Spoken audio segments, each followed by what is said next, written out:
Hello， 大家好，我是 Dustin。好，那我们今天呢，这主题呢，其实你知道吗？我想到的一个主题，好，但是我今天要分享的东西非常重要。好，我今天要分享的东西呢，不会让大家非常难懂，可是呢，它是很多 GMAT 的考生在考试的时候永远都不知道为什么自己的分数这么低的原因，这样子。OK， 好，所以我的标题就随便乱取了，我就取 Something You Will Never Know。OK， 好，到底什么东西呢？我们来看哦。好，我们现在什么都不要讲，我们先做一件事情。我们先来看2个最近来找我咨询的同学的 ESR。OK， 好，那你可以看到，你说Dustin为什么你也把这个 ESR 遮来遮去，对不对？好，没关系，我们先来看一个东西。好，这是上面是一位同学，下面是一位同学。那为了保护他们的隐私，我都把他们的名字遮起来，这样子。好，那我们就专心看，好，就是现有的资讯就好。好，各位，我们先来看第一位同学的这个 ESR， 他在这是第一位同学。好，我们来对照一下下面这位同学的 ESR。好，我们先用就是复制的方式把它拉过来一起对照，好不好？好，来，我用复制的方式。好，把这边复制下来之后，然后呢，我们把它拉到上面来这边。OK， 好，来各位。好，然后我们再把下面这边也复制下来。好，我们把它复制一下，然后呢，我们也拉到上面这边，用同一个比例尺来对照，这样子。OK， 好，来，我们把它拉到一样的位置。好，来，好，各位，请告诉我一件事情：如果你今天单看这2位考生的这2个资讯的话，你觉得哪一位考生最后会比较高分 ？OK， 好，是左边这一位同学呢，还是右边这位同学？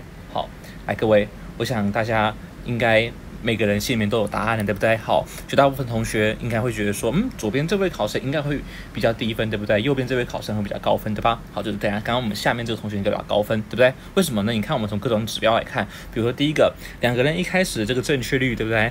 好，很明显的这个人就是好，他的正确率跟这个人正确率一样的，对吧 ？OK， 好，然后呢，第二部分的地方，对不对？好，有没有发现第二部分的地方，这个同学呢，他做到爆掉了，对吧？好，他的总共这边有7题计分，他对了2题，然后错了5题左右。好，然后这个同学呢，在这边呢，就是他多对了2题，好，他7题计分正确率相对要高一点。好，而且你看他们的难度，对不对？好，其实在第2个阶段都在同一个难度之上，对吧？好，大概都是33、35、36左右这个地方。OK， 好，然后呢，你看这个同学甚至难度还稍微高了一点，这样子。好，那理论上来讲，应该是右边这位同学，就是我们刚刚看到下面这个同学比较高分，对不对？对吧 ？OK， 好，那我们先来看一下他们2个最后的分数是什么。好，来各位，我们现在揭晓他们最后的分数哦。好，这位同学是19分，这位同学是29分。好，换句话说，刚刚大家都觉得说下面这位同学是比较高分，对不对？好，他的第2阶段正确率比第一阶段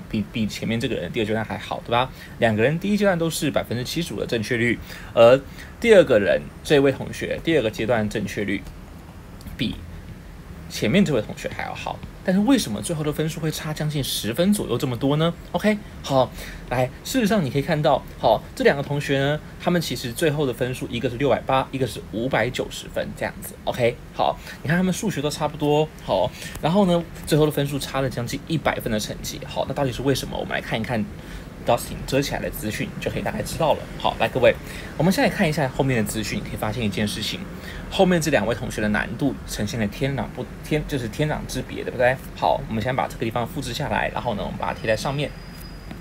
好，来，我们来横向的对照一下。好，各位，你可以发现左边这位同学 ，OK， 好，就是最后比较高分这位同学，虽然在第2阶段的时候正确率是稍低的，好，但是呢，你有没有发现他后面的难度并没有掉的太多，对不对 ？OK， 好，反倒是右边这位同学，就是我们刚刚看到在第2个阶段多对了一些的题目的同学，好，不好意思，我把它拉上来 ，OK， 好，我们把它全部放在一起比较好对照嘛，对不对？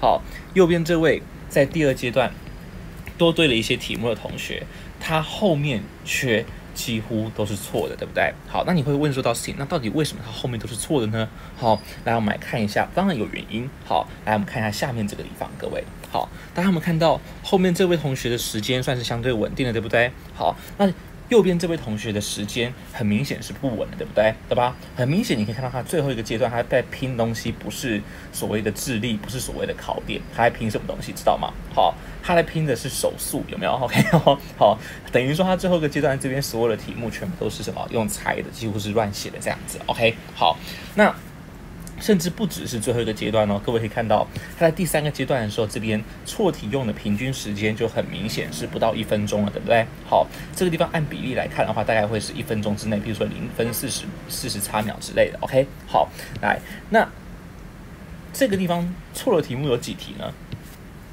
第3个阶段它错的题目有5题。换句话说，如果今天第一阶段是1到19，然后这边是10到18，这边是19开始记的话，等于说它只有19题跟第20题是有写对的。从第21题开始，一直到后面的第36题，这边全部都是赶着做，而且做错了。OK， 好，等于说它这个考试猜了将近一半的题目。好，那你可以看到它在后面的地方，对不对？因为时间控制很烂，好，几乎没办法去做题，所以后面就咻这样下来了，然后到最后的差距是将近10分左右。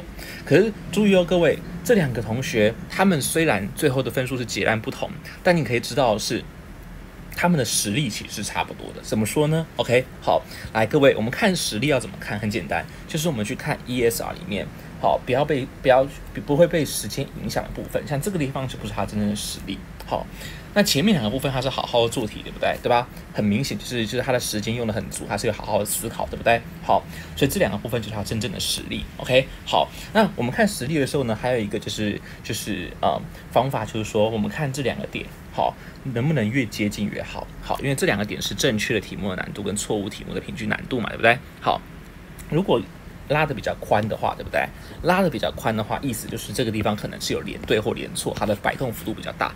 那如果点相对窄的话，意思就是什么？在那个阶段的9题里面，它的题目比较多是一题对一题错，一题对一题错。OK， 好，就它在那个难度附近摆荡。好，所以呢，我们可以看到这一位考生的实力大概是36分。OK， 好，然后呢，这一位考生的实力大概是33到35左右。OK， 好，事实上他们的实力是差不多的，但到最后的分数却有了19跟29这么大的差别。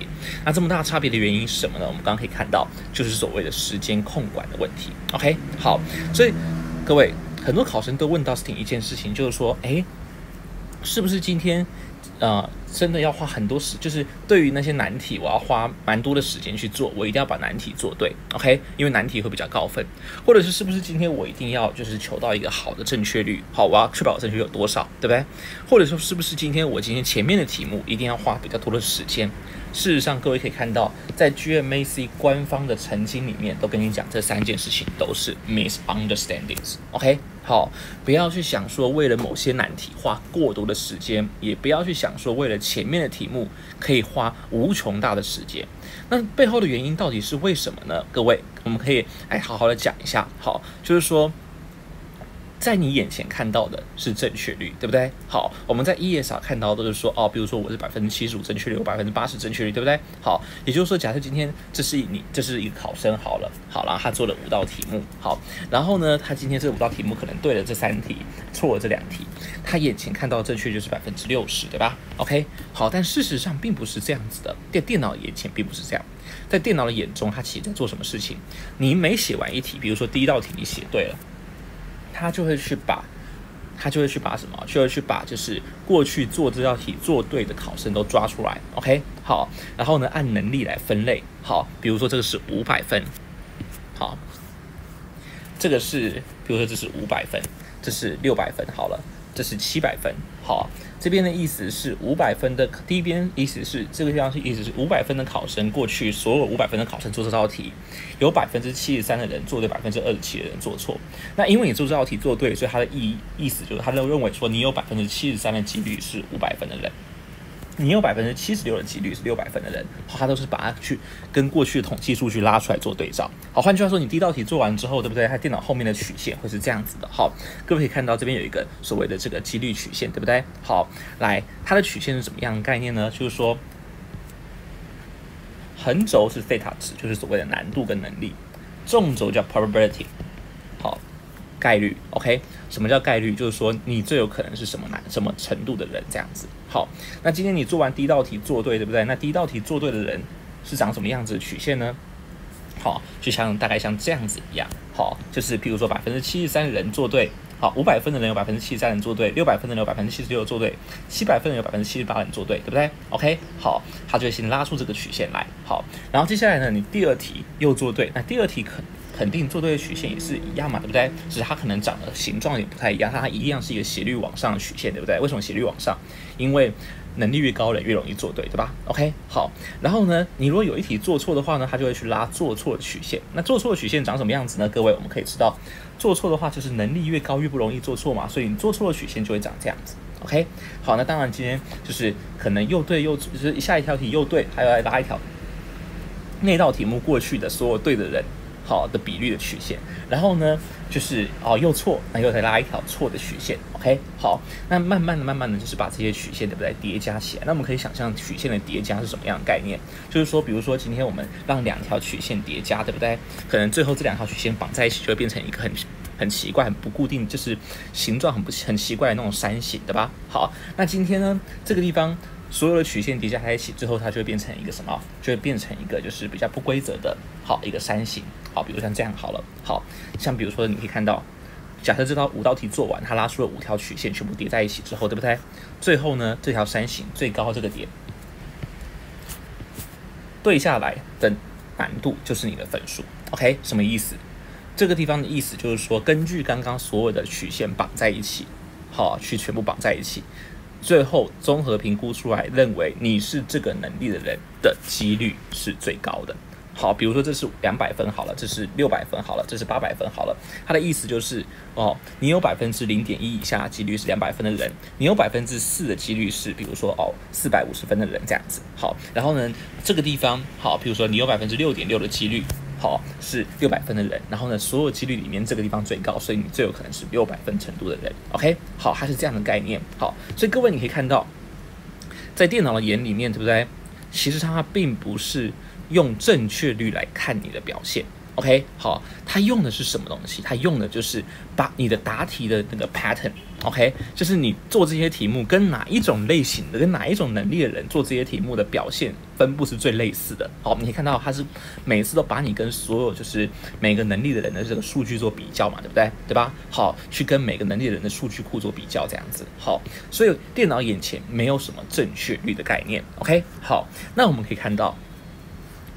我们为什么要讲这个东西？就是因为我要解释跟你解释说为什么时间控制这么重要。好，各位你可以看到这边有2位考生，左边这位考生是正常能力的考生，正常的考生，右边这位考生是怪怪的考生，对不对 ？Suspicious candidate， 对吧？好，那我们来看一下哦。好，我来跟大家解说一下。好，这个地方的 difficulty 它叫做什么？叫做难度，就是所谓的那个能力值这样子。好，那一个就是绿点。叫做一道正确题，一个红点叫一道错误题。好，在 GMAT 的世界里面，它只算正确或错误，它没有算说你错什么选项这样子，没有说一道题得0.5分这种概念。OK， 好，来，那中间这个灰色的地方就是我们刚刚看到几率曲线，它中间对下来这个地方就是什么？就是他认为你的能力在哪里，他最后认为你的程度在哪里，这样子。好，那我们可以看到左边这位考生，这位考生是正常考生，对不对？为什么？你看这边的简单的题目他都做对，难的题目他都做错。那这边对错各有，所以电脑很容易抓到他是这个能力的人，对不对？为什么？因为这个数据，这样的对错分布，做这些题的对错分布跟这个能力的人最像。OK， 好，比对出来这边是最像的，对吧？好，来，那右边这位考生呢？你会发现很奇怪的一件事情，就是这位考生他好像做对了蛮多高分的题目，对不对？在我们的幻想里面，我们会觉得说，我今天遇到那些高分题，我是不是应该要花更多的时间去做？我要把它做对了，我才能够停在那边，对不对 ？OK， 好，我这样整个考试才会高分，对不对？可各位有没有发现，左右这2位考生，注意哦，他们的正确率都是一样的哦，他们绿点的数量跟红点的数量都是完全一样的。但这位考生他做了这么多正确的难题，但是为什么他最后的能力值并没有被往右边拉呢？好，理论上来讲，做这边难题应该是我们希望电脑认为我们是这个程度的人，对不对？对吧？好，但是为什么最后电脑完全无视于这边他正确的题目 ？OK， 好，反而最后给他了一个什么？好像今天他他最后给出来的这个程度，对不对？好像是今天电脑完全没有看什么，完全没有看右边这边，完全只用这边来看，对不对 ？OK， 好，为什么？很简单，各位，因为来，我问各位一件事情，我们刚刚是不是说电脑怎么去测你的程度？是不是它去看你的答题的这个 pattern 跟哪一种人最像，对不对 ？OK， 好，那我问各位一件事，假设今天你是这个能力的人，好，这边这个能力的人，请问你这边这个能力的人，他的答题的pattern 会长什么样？他答题的 pattern 会是什么？应该会是这边都做对，对不对？然后呢这边都做错，对不对？对吧？OK， 好，那你有没有发现，电脑发现这个地方的数据怎么跟这个能力的人对不起来，所以他自然不可能认为你是这个能力的人，这样懂我意思吗？因为你是反常的。好，这世界上任何的人，不管你是聪明还是笨，都会有一个常态，就是说，聪明也好，你打比你更聪明的题目，你会常输，对不对？笨也好，你打比你更笨的题目，你会常赢，对不对？对吧？不可能会有反向，不可能会有就是所谓的就是譬如说你打馆长打赢了，结果你打小学生竟然会打输，对不对 ？OK， 好，所以这种 pattern 对不对？电脑也不是认为你作弊啦，好，它就只是单纯的怎么样，发现说这个地方在就是对数据的时候对不起来 ，OK， 找不到任何一个人他的这个 pattern 长得像这样子一样，好，所以这个地方的资料就被视为是什么？就很像是被视为是无效资料这样子，就是它是完全对不到这样的概念。好，那至于它最后为什么会选择右边这边呢？左边这边它真正的能力呢？好，很简单，各位你可以看到，来，左边我们刚刚看到左边这个地方，对不对？这个地方，好，请问你这个能力的人是不是刚好他的表现就是什么？简单的题目会做对，对不对？然后呢，难的题目会什么？会做错，对不对？对吧？所以这一块的部分的资料能够对得到的数据是这个人的数据，所以他就认为说你是最有可能是这个能力的人，这样子。OK， 换句话说，这个地方他做对那么多难题都白搭了。OK， 因为他的这个做对了这些难题，但是错了更简单的题目，这样子。好，那 Dustin 为什么要讲这个东西呢？好，来，我们各位可以想一下，什么样的情况会让你有这种奇怪的答题曲线 ？OK， 好，排除一些像比如说作弊啊、用基金之外啊，好，当然这就证明了为什么很多人用的基金还是低分嘛？为什么？因为你自己的底子没有打好啊。基金你用下去之后，比如说举个例子，好，数学基金可能人家回报的是49、50分的题目，啊，结果你今天你能力是39、40的。好，你今天做对了49、50的题目，结果你35、36、37的题目，那个46、47、48题目都做错了，那你最后呢？你做对49、50的题目，人家还是不会相信你是那个程度了嘛，对不对？对吧？好，那除了基金之外，还有什么可能呢？好，很简单，就是什么？就是时间控制。OK， 好，各位可以看到，官方在这边有想说，好。要怎么样避免自己低分？最重要的事情就是不要出现这种奇怪的答题的这种 pattern。OK， 那奇怪的答题 pattern 会从哪里会因为什么导致呢？其实就是因为时间控制的差所导致。OK， 好，来我们来看一下，具象化来讲，这个图会在什么样的考生上出现呢？好，我们现在把这个图复制下来哦。OK， 然后呢，我们来看一下刚刚这2位考生，好不好？好，来，我们现在把它拉到这边来。好，我们把这图复制下来，拉到这边来，这样子。好，各位，我们现在往下看。好，我们现在靠北，好，怎么别这样？好，来，我们现在盖到这边来。好，各位对照一下哈。来，右边这位考生，他跟左边这位考生最不一样的地方，相信各位应该看得出来嘛，就是第2阶段的部分，对不对？第2阶段的部分，他们都在几乎同一个难度。左边这位考生他出了蛮多这个难度的题目，对不对？好，出了5题。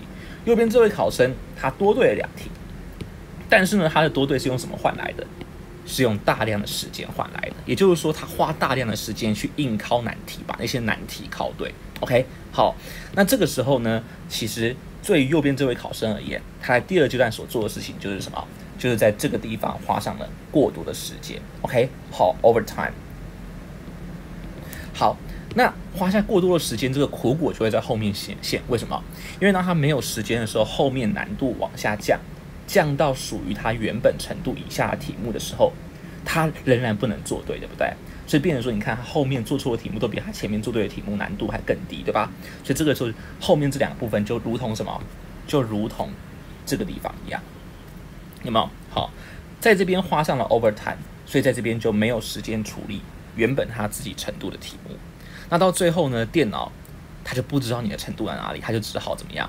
就保守估计，好，用这样的方式来保守估计。所以换句话说，它第2阶段花多时间做的题目都白搭了，这样子。OK， 好，来，那你看左边这位考生呢，他的最好的地方是在于什么？他在于说他有在做好时间控制，就是好，因为他是终结者的同学，他之前左边这位考生第1次考500分啦。好，那第2次他进步到多少？看一下680。OK， 好，那是因为我们终结者在上课的时候有非常强调一件事，就是说时间控制。OK， 好，就是我们有讲说，任何一道题目，只要你今天时间接近2分钟就要卡掉。好，没有一道题目值得让你花到2分钟以上的时间，这样子 ，OK。好，来你可以看到，它在第2阶段很好的执行了时间控制，对不对？好，这个地方的难度，他开始觉得，有点没办法吃得消了。好，有些题目真的快要2分钟还做不到、做不懂，他就把它卡掉 ，OK。那当然，卡掉停损的结果，的确是会做错比较多题。但各位有没有发现，他在这边就是什么？相较于右边这位考生，就是节省的时间。他节省的时间可以做什么事情呢？可以让他在后面回到自己能掌握的题目的时候，他可以好好的做对，对不对？所以到最后怎么样？到最后你可以看到，他在这边的选择是，他宁愿放掉这些题目，然后呢保留时间，让自己程度附近的题目能够忠实的呈现这样子。所以最后呢，分数就比右边这位同学高了10分这样子。OK， 好，所以各位好，借由今天你看到这2份 ESR， 我想给你一个小小的就是hint， 小小的这个就是take away。OK， 好，简单来说就是这个考试并不要去跟任何一道题硬考，在这个考试里面。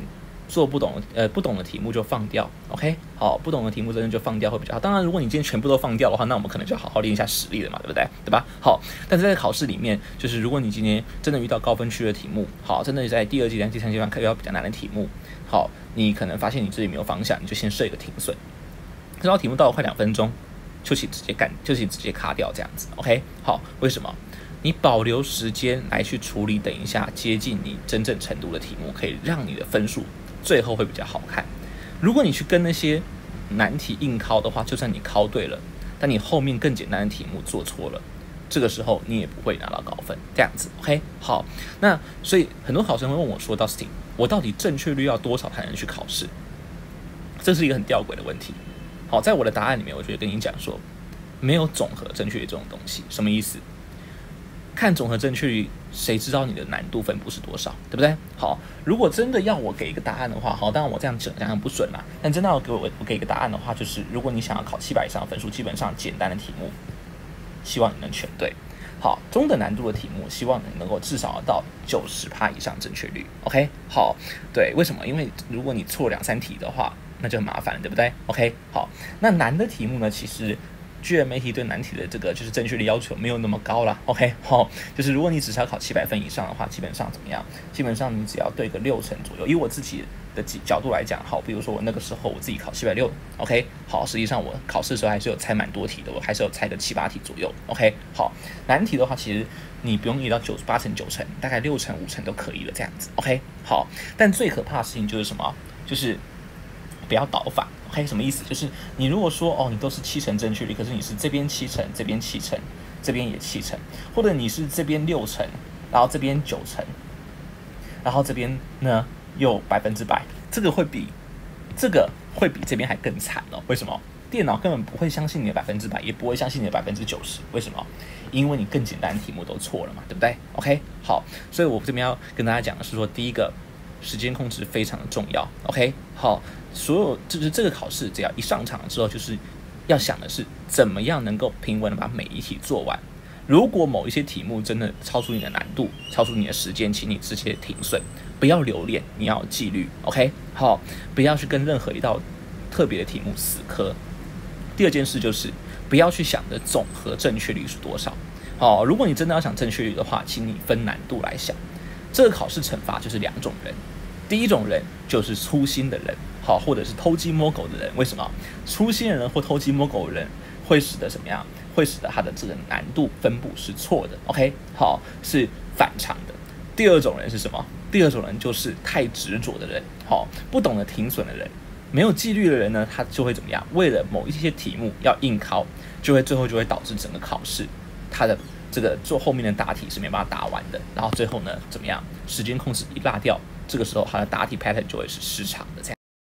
好，那今天这个影片呢，就是我想每个考生的领悟可能会不同，对不对 ？OK， 好，但是请各位还是要记得一件事，记住我刚最后这个总结 ，OK， 好，就是不要再犯像是右边这位考生的血泪教训了，好不好 ？OK 哦，好，所以请各位就是继续加油，好，那接下来Dustin会继续分享就是各种类型的 ESR 的这个分析，好，以及一些考试策略的这个制定，这样子，好，我是Dustin，那我们下次见，拜拜。